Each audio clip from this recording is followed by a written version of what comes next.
ప్రధానమంత్రి పెద్ద నోట్లను రద్దు చేసిన దగ్గర నుంచి మనీ విషయంలో చాలా జిమ్మిక్కులు జరుగుతున్నాయి.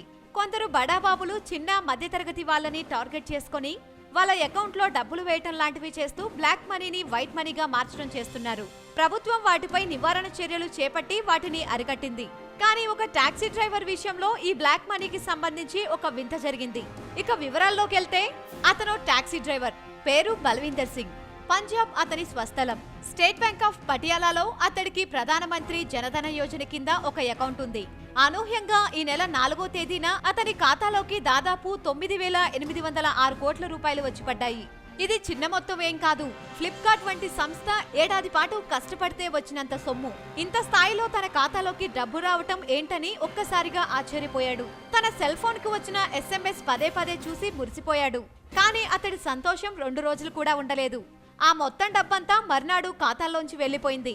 అసలు డబ్బు ఎవరిది, ఎలా వచ్చింది, తన ఖాతాలోంచి తాను సంతకం పెట్టకుండా ఎలా వెళ్లిపోయిందని అతడు తల బద్దలు కొట్టుకున్నాడు. పెద్ద నోట్ల రద్దు తర్వాత ఎవరైనా నల్లధనాన్ని మార్చుకోవడానికి వేసుకున్నారని అనుమానం వచ్చింది. ఇదే విషయం గురించి బ్యాంక్ అధికారులను కూడా చాలాసార్లు అడిగాడు. కానీ ఫలితం లేదు.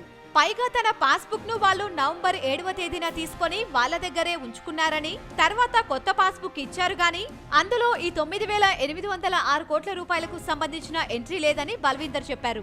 సాధారణంగా అయితే తన అకౌంట్ లో 3,000 రూపాయలు ఉంటుందని, ఆ మొత్తం తనది కాదే కాదని స్పష్టం చేశాడు. దీనిపై బ్యాంక్ మేనేజర్ రవీందర్ కుమార్ ను అడిగినా వివరాలు ఏమీ చెప్పలేదు. ఆదాయ పన్ను శాఖ అధికారులు దీనిపై దర్యాప్తు చేస్తున్నారు. Lead bank manager Sandeep Garg మాత్రం దీనిపై వివరణ ఇచ్చారు.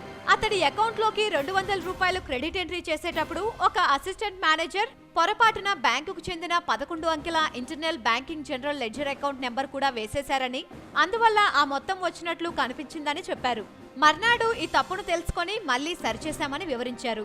బ్యాంక్ అధికారులు ఇలాగే పలు ఖాతాల విషయంలో నిర్లక్ష్యంగా వ్యవహరించిన మాట వాస్తవమేనని ఆదాయ పన్ను శాఖ డిప్యూటీ కమిషనర్ భూపేందర్ సింగ్ రాయ్ నిర్ధారించారు.